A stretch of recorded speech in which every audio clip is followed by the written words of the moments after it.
जय हिंद साथियों, मैं आदेश आप सभी का आपके अपने परिवार राही आदि क्लासेस में स्वागत करता हूं। तो हम सभी हिंदी का प्रैक्टिस सेट चालू करने वाले हैं। उम्मीद है आप सभी अधिक से अधिक सहयोग करेंगे। जितना अधिक आप सहयोग करेंगे उतना ही मुझे अच्छा लगता है या आत्मविश्वास होता है कि आप सभी का सहयोग मिल रहा है। तो अब हम अपनी क्लास को शुरू करते हैं। हमारा पहला क्वेश्चन है, अथ का विलोम है। तो अथ का क्या विलोम होता है ये आपको बताना है। ऑप्शन ए है पूर्ण, ऑप्शन बी समाप्त, ऑप्शन सी इति, ऑप्शन डी खत्म। तो इन चारों ऑप्शनों में से हमें एक ऑप्शन जो सही है उसका चयन करना है। तो अथ का जो विलोम होता है वह होता है इति। क्या होता है? इति होता है। तो ऑप्शन सी हमारा सही हो जाएगा। अगला क्वेश्चन है हमारा, अभिज्ञ का विलोम है। अभिज्ञ का हमें विलोम शब्द बताना है। अज्ञ, तज्ञ, प्रज्ञ या चतुर। तो इन चारों विकल्प में से जो सही हो उसी का चयन करना होता है। तो अभिज्ञ का जो विलोम होता है वह होता है अज्ञ। क्या होता है? अज्ञ होता है। यानी ऑप्शन हमारा ए सही हो जाएगा। अगला क्वेश्चन है हमारा, कृतज्ञ का विलोम है। अब कृतज्ञ का विलोम क्या होता है? अकृतज्ञ, संवेदनहीन या कृतघ्न या जड़। तो कृतज्ञ का जो विलोम होता है वह कृतघ्न होता है। क्या होता है? कृतघ्न होता है। संकीर्ण का विलोम है। अब संकीर्ण शब्द का हमें विलोम बताना है। संक्षेप, विस्तार, विकीर्ण या विस्तीर्ण। इन चारों विकल्पों में से जो सही होगा उसी का संकीर्ण का क्या हो जाएगा? विस्तीर्ण हो जाएगा। क्या हो जाएगा? विस्तीर्ण हो जाएगा। यानी ऑप्शन हमारा डी सही हो जाएगा। अब आगे चलते हैं। अगला क्वेश्चन है हमारा, अनुरक्ति का विलोम है। जिसका अनुरक्ति, अनुरक्ति का विलोम है विराग, विरक्ति, तिरोभाव या संशक्ति। क्या? संशक्ति। तो अनुरक्ति का जो विलोम होता है वह होता है विरक्ति। क्या होता है? विरक्ति होता है। अगला क्वेश्चन है, सापेक्ष का विलोम शब्द है। सापेक्ष का विलोम शब्द है असापेक्ष, निष्पक्ष या निरपेक्ष या आपेक्ष। तो इन चारों विकल्पों में से सापेक्ष का जो विलोम होता है वह होता है निरपेक्ष। क्या होता है? निरपेक्ष होता है। ऑप्शन सी सही हो जाता है। अब आता है हमारा अगला क्वेश्चन, विग्रह का विलोम है। यानी विग्रह का जो विलोम होगा उसका हमें चयन करना है। क्या होगा? संधि, अविग्रह, आग्रह या ग्रहण। तो सही विकल्प क्या होगा? विग्रह। यानी जब हम संधि करते हैं तो बोलते नहीं, संधि करने पर यानी संधि या विच्छेद। तो संधि का जो विग्रह होता है, जो विलोम होता है वह विग्रह हो जाएगा। क्या हो जाएगा? संधि का विग्रह और विग्रह का संधि हो जाएगा। यानी ऑप्शन हमारा ए सही हो जाएगा। अब आते हैं अगले क्वेश्चन पे। तो हमारा अगला क्वेश्चन है, निम्नलिखित में कौन सा विलोम युग्म त्रुटिपूर्ण है? निम्नलिखित में कौन सा विलोम युग्म त्रुटिपूर्ण है? अपेक्षा, उपेक्षा, अग्रज, अनुज, उन्नत, अवनत, आदान प्रदान। तो इन चारों में से जो युग्म में गलती हो, त्रुटि हो, उसी का हमें चयन करना है। तो अपेक्षा का उपेक्षा बिल्कुल सही है। अग्रज का अनुज बिल्कुल सही दिया गया है। आदान का प्रदान भी बिल्कुल सही है। लेकिन ऑप्शन सी जो है उन्नति का अवगत दिया गया है। तो उन्नत का अवगत नहीं होता है। क्या होगा? उन्नति का अवनति होता है। तो ये ऑप्शन हमारा जो त्रुटिपूर्ण है वह ऑप्शन सी है। तो उन्नत का क्या हो जाएगा? अवनति हो जाएगा। अवनति। अब आते हैं अगले क्वेश्चन पे। तो अगला क्वेश्चन है हमारा, यथार्थ का विलोम है। यथार्थ का विलोम है कृत्रिम, आदर्श, उचित या अनुचित। तो ये जो यथार्थ का विलोम होता है वह आदर्श होता है। क्या होता है? आदर्श होता है। यानी ऑप्शन हमारा बी सही हो जाएगा। अगले क्वेश्चन पे चलते हैं। अगला क्वेश्चन है, साधु का विलोम शब्द है। साधु का विलोम शब्द है साधुनी, सन्यासिनी, साध्वी या असाधु। तो जो साधु का विलोम होता है वह होता है असाधु। क्या होता है? असाधु होता है। यानी ऑप्शन डी हमारा सही हो जाएगा। अगला क्वेश्चन है, किस शब्द की वर्तनी अशुद्ध है। अशुद्ध वर्तनी यानी अशुद्ध शब्द का हमें चयन करना है। लंगड़, बुझक्कड़, कोंकड़ या भुक्खड़। तो जो भुक्खड़ लिखा हुआ है यह गलत होता है। भुक्खड़ नहीं होता, भुक्खड़ होता है। यानी जो डबल खा है तो जो का होता है फिर होता है खड़। क्या? का होता है फिर होता है खड़। तो भुक्खड़ इस प्रकार से शुद्ध रूप होगा। अब आगे चलते हैं। अगले क्वेश्चन है कि किस शब्द की वर्तनी अशुद्ध है। यानी अशुद्ध वर्तनी का हमें चयन करना है। निरनुनासिक बिल्कुल सही है।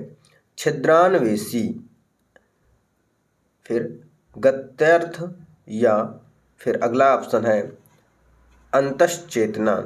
तो इनमें अशुद्ध वर्तनी का है तो जो छिद्रान्वेषी लिखा हुआ है यह गलत लिखा हुआ है। क्यों? क्योंकि यहाँ पर तालव्य शाह लास्ट में दिया गया है। तो तालव्य शाह नहीं होगा, तालव्य शाह की जगह मूर्धन्य शाह होगा। क्या होगा? मूर्धन्य शाह होगा। उम्मीद है आपको अब समझ में आ गया होगा। यहाँ क्या हो जाएगा? मूर्धन्य शाह होगा। तो फिर सही हो जाएगा। यानी किस विकल्प में अशुद्ध था वह ऑप्शन बी हो जाएगा। अब आते हैं अगले क्वेश्चन पे। तो अगला क्वेश्चन है हमारा क्या कि कौन सा वाक्य शुद्ध है। क्या? कौन सा वाक्य शुद्ध है? आपका शासन संबंधी कार्य अधिक विख्यातपूर्ण है। क्या? कि आपका शासन संबंधी कार्य अधिक विख्यातपूर्ण है। शुद्ध वाक्य का चयन करना है। आपको भूमि, भवन, वाहन का अभिनव सुख की प्राप्ति होगी। यह समाचार पूरे देश भर में तुरंत फैल गया। तुम्हें कल कुछ हो जाए तो मैं कहीं का नहीं रहूँगा। तो ये हमारे चारों ऑप्शन हो गए।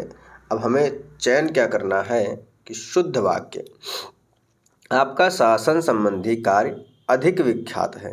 अब शासन संबंधी कार्य विख्यातपूर्ण है कह सकते हैं, क्योंकि विख्यात है तो उसमें अधिक की आवश्यकता नहीं होगी, इसलिए ऑप्शन ए हमारा गलत हो जाएगा। आपको भूमि, भवन, वाहन का सुख की प्राप्ति हो या सुख, इन सभी के सुख की प्राप्ति हो, सुख की प्राप्ति होगी या हो, तो अभिनव का जो लिखा है यह फिर नहीं होगा। तो यहाँ ऑप्शन इसलिए बी भी गलत हो जाएगा। यह समाचार पूरे देश में फैल गया। अब तुरंत नहीं होगा। क्यों? क्योंकि समाचार देश में फैल जाएगा, समाचार तो होता ही है, तो तुरंत जो है गलत है। लेकिन ऑप्शन डी जो दिया गया है यह क्या है? शुद्ध रूप से दिया गया है। तो ऑप्शन डी हमारा सही हो जाएगा। अब आते हैं अगले क्वेश्चन पे। तो अगला क्वेश्चन है कि कौन सा वाक्य शुद्ध है। क्या? कि कौन सा वाक्य शुद्ध है? ऑप्शन ए है रोगी अपनी कमजोरियों के कारण उठ तक नहीं पा रहा था। अगला ऑप्शन है राजपथ की सड़क से झांकियां वापस लौट गई। अगला ऑप्शन है शिकारी उस पर गोली चलाई पर वह शेर बच निकला। अगला ऑप्शन है उस समय चरखा चलाना भी एक अनुशासन था। अनुशासन था। अब हमें शुद्ध वाक्य का चयन करना था। रोगी अपनी कमजोरियों के कारण उठ नहीं पा रहा था। अब उठ तक जोर दे दिया जा रहा है, तो जोर देने की आवश्यकता नहीं है। जब वो कमजोर था, आ ही गया है, सब तक आने की आवश्यकता नहीं है। राजपथ की सड़क से झांकियां वापस लौट गईं। यहाँ पर देखिए लिखा हुआ है वापस लौट आई होगा, लौट गई नहीं, लौट आई होगा, तो ये भी गलत हो जाएगा। शिकारी उस पर गोली चलाई, किस पर चलाई? पर शेर बच निकला। शिकारी ने गोली चलाई और शेर बच निकला होगा, ये पर आ गया है। तो जो हमारा सही वाक्य हो जाएगा वह ऑप्शन डी हो जाएगा कि उस समय चरखा चलाना भी एक अनुशासन था। यानी ऑप्शन डी हमारा बिल्कुल सही हो जाएगा। अब आते हैं अगले क्वेश्चन पे। तो अगला क्वेश्चन है निम्नलिखित में शुद्ध वर्तनी वाला शब्द है। तो आप सभी जानते हैं कवयित्री जो है, या कई सारे ऐसे शब्द हैं जो कई सारे पेपर में बहुत बार पूछा गया है। क्या? बहुत अधिक बार पूछा गया है, लेकिन फिर भी जो जानते हैं उनके लिए सही है, लेकिन कोई ना कोई कुछ ना कुछ गलती कभी कभी हो जाती है सरल सरल शब्द देखकर। तो इसमें कवयित्री के बारे में पूछा गया है। तो कवयित्री, कवियत्री, कवियत्री, कवित्री जो सही है यानी शुद्ध है उसी का हमें चयन करना है। तो शुद्ध क्या है? ऑप्शन ए पूर्ण रूप से शुद्ध है। तो कवयित्री जिस प्रकार से लिखा जाता है, अब आप ध्यानपूर्वक देख लीजिएगा, कभी गलती ना हो। जिन्हें आता है उनके लिए अच्छी बात है। अब आगे देखते हैं कि निम्नलिखित में शुद्ध वर्तनी वाला शब्द है। अब जैसे शुश्रूषा है, तो ये भी क्या है कि बहुत अधिक बार पूछा जा चुका है, लेकिन फिर भी थोड़ा सा हमें ध्यान देना होता है। शुश्रूषा, शुश्रूषा क्या है? देखिए आप जिस सा लिखे हुए हैं इन्हीं में ही क्या है, किसी में छोटे ऊ की मात्रा है, किसी में बड़े ऊ के है, कहीं तालव्य सा दे देगा, कहीं मूर्धन्य सा दे देगा, कहीं दंती सा दे देगा। लेकिन हमें ध्यान क्या देना है कि कहाँ पर कौन सा होगा और कौन सी मात्रा लगी होगी। तो जो हमारा सही होता है वह ऑप्शन ए सही होता है। क्या? ऑप्शन ए सही होता है। ध्यान क्या देना है कि हमेशा शुरू में तालव्य सा होगा और बाद में मूर्धन्य सा होगा। क्या? शुरू में तालव्य सा, बाद में मूर्धन्य सा, और जो तालव्य सा होगा उसमें छोटे ऊ की मात्रा होगी और स्त्रा में बड़े ऊ की मात्रा होती है। तो ये आपको ध्यान देना है।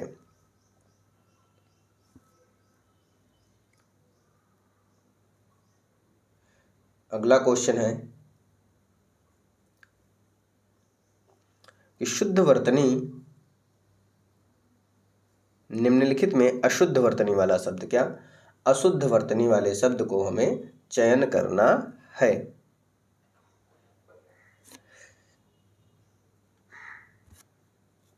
उल्लंघन, मनोरथ, उज्ज्वल, वत्सल, क्या करना है? अशुद्ध का चयन करना है। तो आप सभी देख लिए हैं क्या? उज्ज्वल को, उज्ज्वल किस प्रकार से लिखा जाता है आपको पता है, क्योंकि उज्ज्वल शब्द बहुत बार पूछा जा चुका है। तो उज्ज्वल यहाँ पर क्या होगा? गलत लिखा हुआ है। तो उज्ज्वल किस प्रकार लिखा जाता है? तो उज्ज्वल में ऊ और दोनों जा कैसे होते हैं?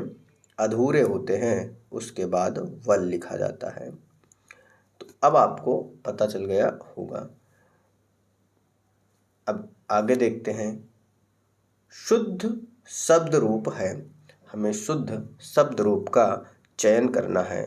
दुर्निवार, दुर्निवार, दुहनिवार, दुर्निवार।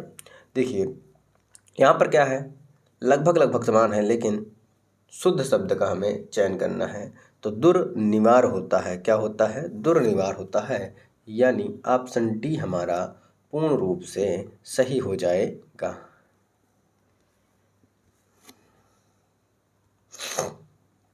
अगला क्वेश्चन है, तो जो रिक्त स्थान है उस रिक्त स्थान पर कौन सा शब्द आएगा इसका आपको चयन करना है। ऊँटों का डैश जा रहा है। वाक्य में रिक्त स्थान की पूर्ति उपयुक्त शुद्ध शब्द से कीजिए। ऊँटों का क्या होता है, जो हम बोलते थे जैसे भेड़ बकरियों की झुंड, तो जब बहुत सारे ऊँट जाते हैं तो उन्हें क्या कहते हैं? कारवां कहा जाता है, जत्था कहा जाता है, काफिला कहा जाता है या बेड़ा कहा जाता है। जो ऊँट होते हैं तो उनका क्या होता है? काफिला होता है। क्या? काफिला शब्द प्रयोग किया जाता है। तो ऑप्शन हमारा सी सही हो जाएगा। बोलते नहीं ऊँटों का काफिला जा रहा है, या कोई कोई जत्था भी बोल देता है, लेकिन काफिला सही होता है। अब आगे देखते हैं।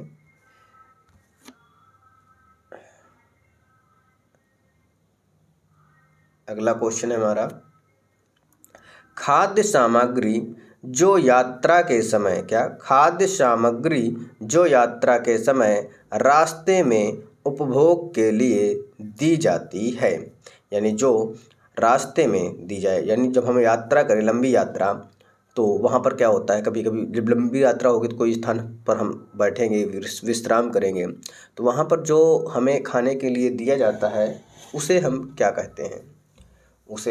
कहते हैं? ये हमें बताना है। स्वल्पाहार, पथ्य, पाथेय या उपाहार, तो उसे क्या कहा जाता है, यह हमें बताना है।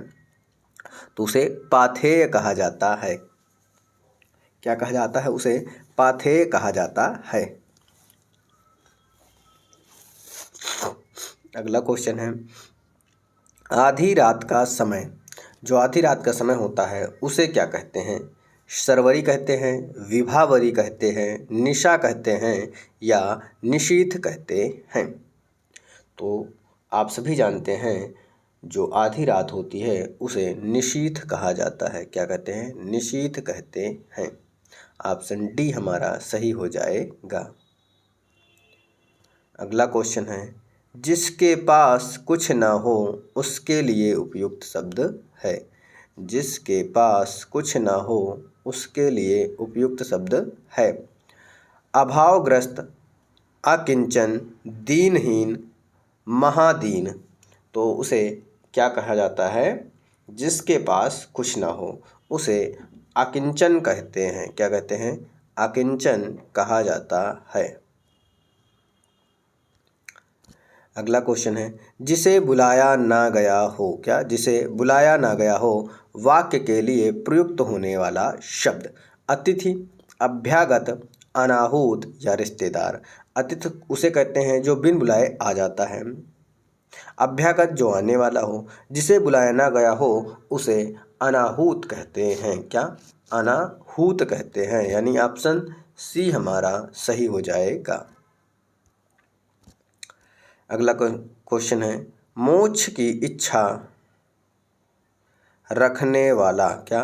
मोक्ष की इच्छा रखने वाला वाक्यांश के लिए उपयुक्त शब्द है।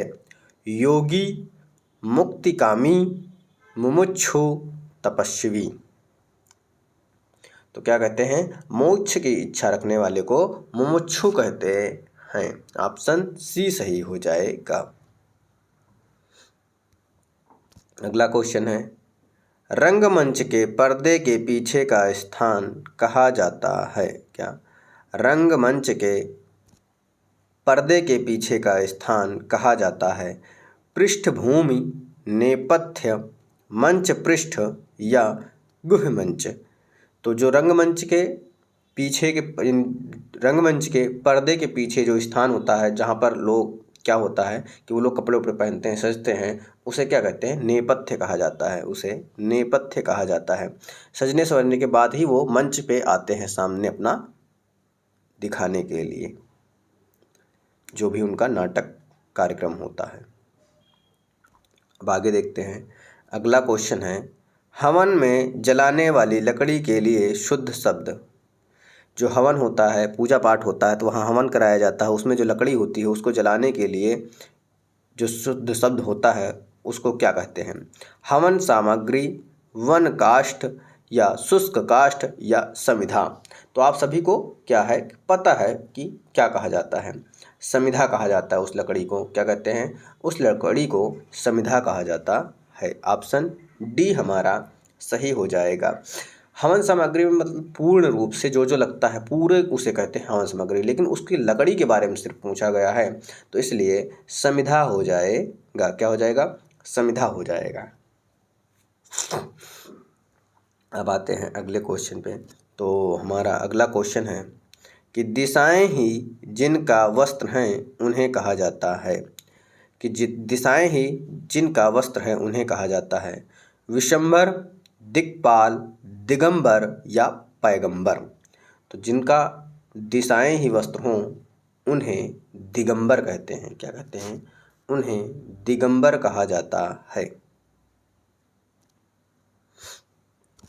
अगला क्वेश्चन है जिनका जन्म कन्या के गर्भ से हुआ हो। जिनका जन्म कन्या के गर्भ से हुआ हो। कन्या पुत्र, कानीन, अवैध पुत्र या कुमारी शुत। तो उसे क्या कहते हैं? कानीन कहा जाता है। क्या कहते हैं? कानीन कहा जाता है।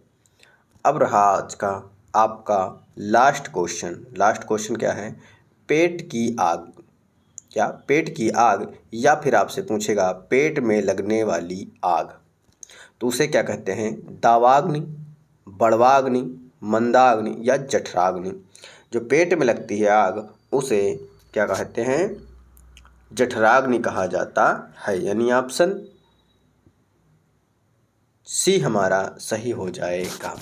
उम्मीद है आपको यह क्लास पसंद आई होगी। बस आप सभी से हमेशा एक ही रिक्वेस्ट रहती है कि आप सभी अधिक से अधिक सहयोग करें। बड़ा भाई, छोटा भाई, सर कुछ भी मानकर। तो आज की क्लास यहीं तक रखते हैं, समाप्त होती है। आप सभी का इस क्लास में जुड़ने के लिए बहुत बहुत धन्यवाद।